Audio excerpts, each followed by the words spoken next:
Let's see what the past has waiting for you.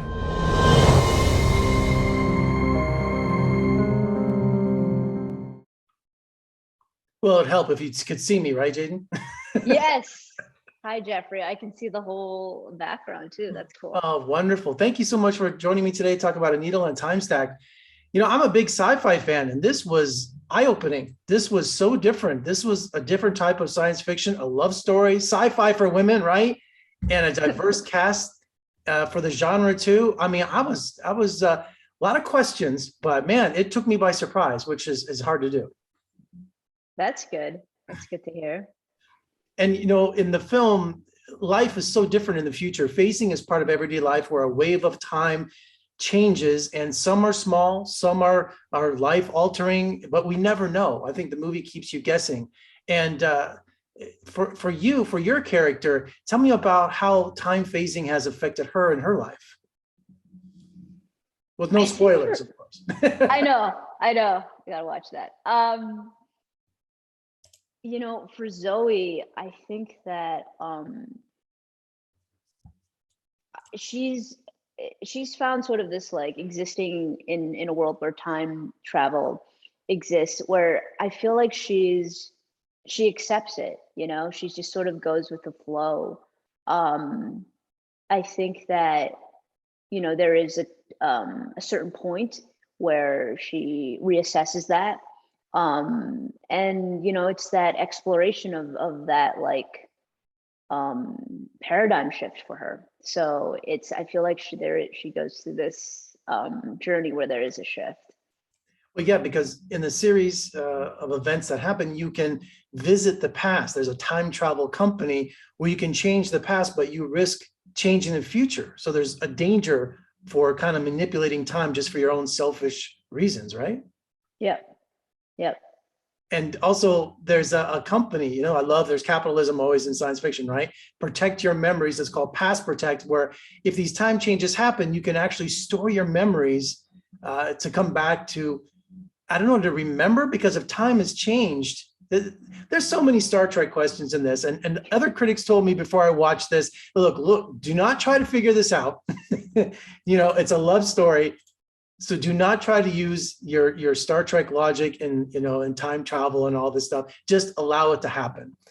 So I think that if you suspend your disbelief with what you've been trained for, if you're a science fiction geek like I am, and just enjoy the love story aspect from it, it's a different experience. I would agree with your friend, because I will admit that, like, time travel, sci-fi, like, all of those elements, they always confuse me. So for me, just to feel a little bit more comfortable, I just kind of stick with the simple cause and effect, which I think is part of the premise here as well. Yeah, because your character Zoe not only uses time to her advantage, but she counsels her brother in the movie too on his decisions, which can be life altering. Yeah, it's interesting, just Zoe's journey, just exploring this, like, conundrum of, whether it's her relationship with her brother or her best friend. There's this, like, I'm gonna put it out there, this like navigating potentially, like, codependency, right? Where it's like how to not get sucked in if one feels like responsible for the other person's, like, happiness, right? Or something that you sort of alluded to is, like, what the challenge of, like, offering advice but letting go and letting them follow their path, even if, like, it turns out to be a destructive one. So yeah, it's an interesting sort of, like, dynamic there. I think your character had the most memorable line in the movie: monogamy is a misery with company. I love that line too. And this was a short story in Playboy. Was it 1966? I'm not quite sure of that, but Yeah, but I just so. So it's been a long journey from short story to screen, huh? Yeah. I love the director in this movie, because I noticed those things, and his eye is amazing. I just love the way he moves the camera, these long single shots that he would go into Cynthia's face, or he knows how to capture emotion, which I really enjoyed. And again, he gives you that little bit of science fiction in there, but this is a love story. And I love how he has those moments of those extreme close-ups when it's necessary. Yeah, it was so beautifully shot.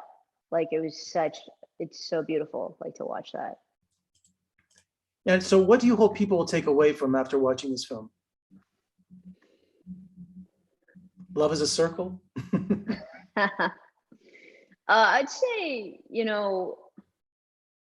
it's, we live in sort of this connected chaos of unknowns, right? And it's like, love is still something that we to believe in, to fight for, to hang on to search for, if I haven't said that already.